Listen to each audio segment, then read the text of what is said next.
안녕하세요. 오사카 옥수수 콘상입니다. 오늘은 태평양 전쟁 말기 조선인 강제징용의 현장으로 모집된 조선인들이 마을까지 이루고 살 정도였다는 곳을 찾아왔습니다. 오사카후 타카츠키시 북동부 나리아이라는 곳에 미처 다 파지 못한 많은 지하오의 흔적이 있는데요. 일본에서는 타치소 지하오라는 이름으로 태평양 전쟁의 흔적이자 심령 스팟으로 유명한 곳입니다. 근데 전에 올렸던 이쿠마 터널의 경우에도 심령 스팟으로 유명하다고 했는데요. 이놈들이 얼마나 악랄하게 했으면 강제노역이 있었던 곳마다 심령 스팟이 됐는지 이거 생각할수록 화가 나네요. 지금 이렇게 둘러보면 그저 평범하고 조용한 시골 마을인데 이런 곳에서도 강제징용으로 끌려와 가혹한 노동을 할 일이 있었다는 게 진짜 어이가 없네요. 우연인 것인지 의도된 것인지는 모르겠으나 무궁화꽃이 안내판 주위를 둘러싸고 있었습니다. 위령비 성격의 비석은 아니라는 것에 대한 아쉬움을 달래주는 것도 같았습니다.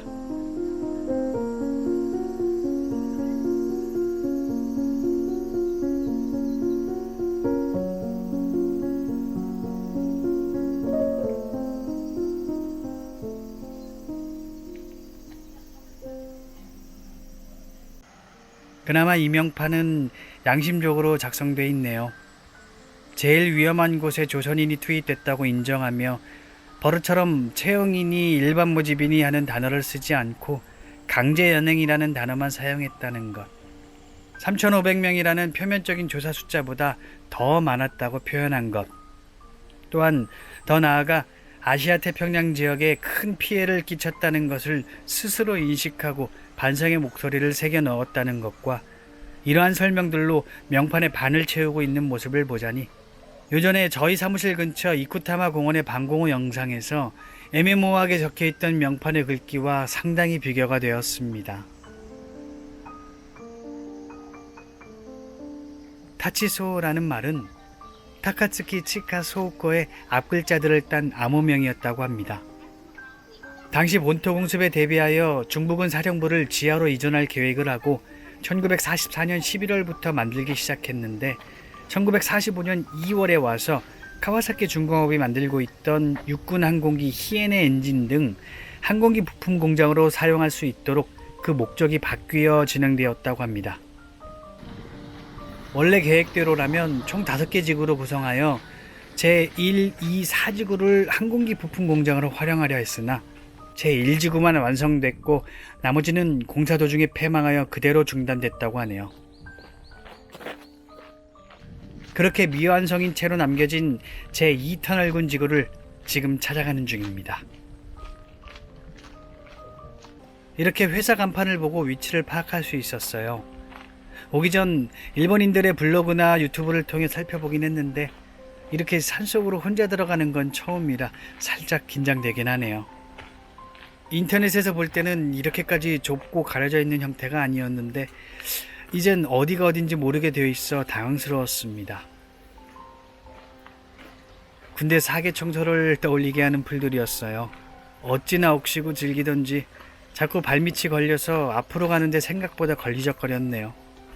얼마 만에 이런 곳을 지나는지 모르겠어요. 근데 들어가면 들어갈수록 산속에 혼자 있다는 생각에 살짝 으스스한 느낌도 들었어요. 이 당시 이 지역에서 유아 사망률이 높아졌다는 것과 같은 시기에 이 지역 학교에 편입된 아이들 수가 증가한 기록 등 많은 조사를 통해 일가족 모두가 이주해 오는 형태로 동원되어 노역에 투입됐다는 사실을 파악할 수 있었다고 합니다. 오늘 영상 시작할 때 오른편에 보였던 마을이 그때 그렇게 형성된 조선인 부락이라고 해요. 전쟁 막바지에 일가족을 그대로 이주시켜 현장에 투입했다는 것을 보면 남자들만 투입되었다고 또 어른들만 투입됐다고 단정 지을 수도 없겠죠.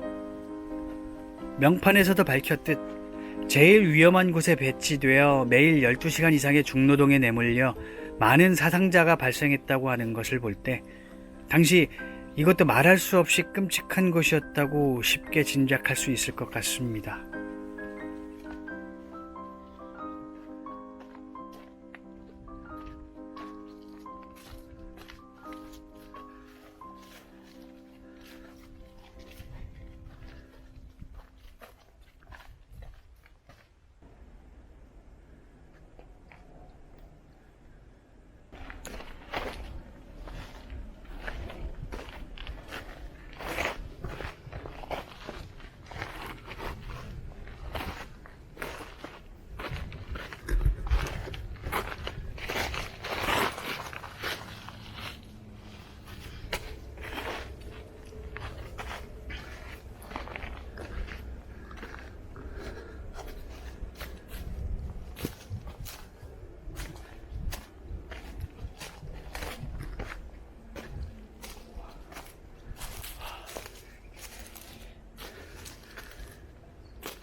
이 안쪽으로 훨씬 더 깊은 것 같은데 아쉽게도 후레쉬가 없어서 더 들어가지 못했네요.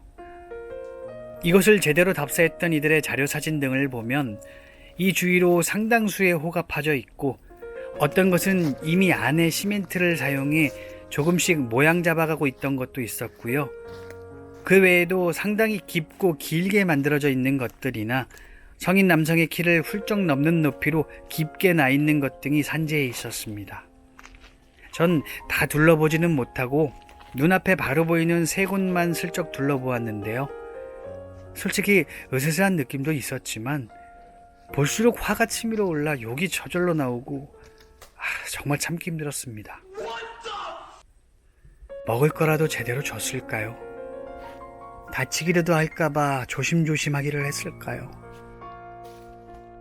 2월에 용도 변경이 결정됐는데 여름에는 이미 제1지구는 완성 단계에 들어가 비행기 엔진이 생산되기 시작했을 정도의 맹렬한 속도로 작업을 강행했다는 것을 보면 얼마나 고생스러웠을지 안 봐도 비디오네요.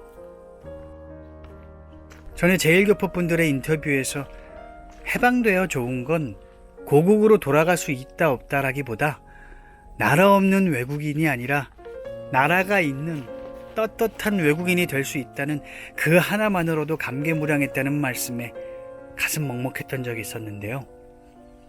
여기에서 작업하시다가 돌아가신 분들은 해방을 바로 코앞에 두고 돌아가신 건데 국적도 회복하지 못한 채 바로 직전에 돌아가신 게 얼마나 한스러울까요?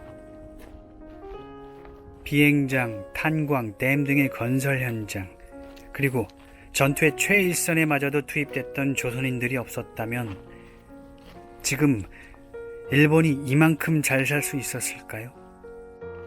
우리나라에서 강제로 수탈해간 수많은 자원들과 노동력이야말로 근대 일본을 만든 근간이었다고 해도 과언이 아닐 것 같습니다. 일제강점기 때 일본인이 만들어 두고 간 건물들은 아직도 튼튼하다.